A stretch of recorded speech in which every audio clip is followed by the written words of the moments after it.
Address the nation about the mass shootings that took place in San Bernardino last week. Let's listen to that.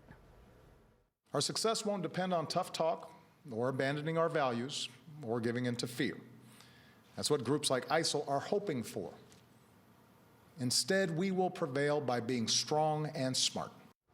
Strong and smart, that's what he wants America to be. To further the discussion on all the things the president spoke about and also what he didn't say, it's freelance journalist Nida Khan and former intelligence officer Stephen Rogers. Thank you both for being here. And I know you both watched and listened very closely in terms of what the president addressed the nation. Your reaction, Nida? I thought it was actually a very measured speech in terms of everything going on. He was very adamant to denounce it, say that it was an act of terrorism, but that we do not know yet if it's definitely tied into a larger international network of terrorism. And I also really like the fact that he pushed against all of this anti-Muslim rhetoric and hysteria that's been spewing from the right, from a lot of these GOP candidates like Trump, like Rubio. So he definitely said, you know, we must stand with our Muslim brothers and sisters, with the Muslim American community and the larger Muslim community to root out any acts of terrorism. So I think he did a good job of balancing all ends of the spectrum. Stephen, you disagree on that? He talked about a failed policy, militarily, homeland defense. We have not contained ISIS. ISIS has contained us.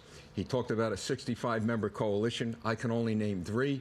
He talked about homeland defense. He's been taking away tactical equipment since Ferguson. It's called the Ferguson effect from our local police department. Simply, he's a failed president. I think he's way over his head, and we need a change, and we need it quickly because we're in trouble. But who has the ideas in terms of dealing with terrorism? Hillary Clinton was on the talk shows on Sunday, and she was talking about more coalition forces and more airstrikes to really target key areas when it comes to ISIL. Your thoughts on that? Do we need more airstrikes? Is that the answer? The answer to your question is the national security people surrounding him, the military experts. There are many who have left his administration because they have said yes.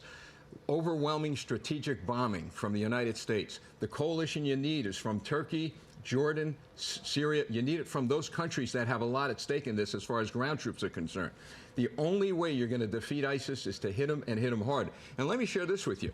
Russia and France are now doing that, and Germany is leading the charge. So we need to jump on board. Unfortunately, we were once the leaders, but now leading from behind. All right. I, of course, totally disagree, because every time you drop a bomb, every time you go into a country and kill a supposed terrorist, another 10, 15, 20 get created by what we're doing, because you have civilians that are killed. Like even in Pakistan itself, the drone warfare, the drone campaign, when President Obama got into office, he exponentially increased it, actually, way more than it was before. So in January 2009, we were dropping almost like every other day, or at least once a week, we were dropping drones, and you had children that were killed, and you had innocent mothers, elderly, and that radicalizes the population. Well, we saw the radicalization. But as we did, just look back in history, when the Nazis were marching across Europe, I remember a kid looking at all the borders being conquered by Nazi Germany, and it was not until we started massive, overwhelming bombing. And yes, war is war. No one wants to see men, women, and innocent children killed.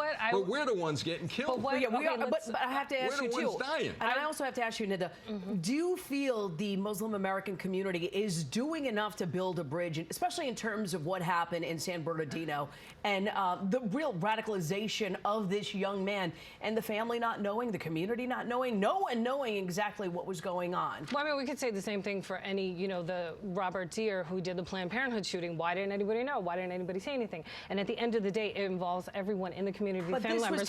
This was not homegrown terrorism. This was terrorism in terms of ISIL coming here to our doorsteps. Well, actually, President Obama was very careful to say we don't know yet. It could be. How do we not know? No, but I'm saying, but wait, I just want to get this point across, that he could have, he did obviously, you know, get radicalized, or she got radicalized, whatever it was. But as Dr. Gardia was just saying in a previous segment, it could be somebody mentally deranged that latches onto something. And unfortunately, the entire Muslim population is then required to denounce it, even though we have nothing to do with it. It's a lone individuals who are doing something. And I would actually push back that the Muslim community is actually doing a lot to counter this, and that a lot lot of terrorist plots have been foiled because of Muslims outing it. And to go back to your point, you know, we went into Iraq in 2003 and even earlier. We bombed them like crazy. And won. Us going into we won Iraq. Wait, but we us beat going into Iraqi army. Wait, I didn't we cut you off. occupied the Iraqi please let me finish. army. Well, let's tell the truth. Us going into 2003 into Iraq actually destabilized the region, allowed ISIS to come into power. That has spilled over into Syria. So what have we done? We've actually helped to create this problem that we're now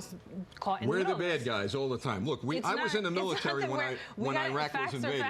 We beat them back in Iraq. We occupied it. We kept it until Obama pulled those troops out. Number one. Number two, we must keep in mind that unless we stand strong against this, we're going to just completely be overwhelmed. We need a different option. Well, I think we can all agree that we need to get ISIL and we need to knock them out. We need to come up with a clear and consistent plan, and we need to stand united as Americans. I thank you for this discussion. I know it wasn't a solution, but it was a discussion, and a discussion is always good at starting the conversation.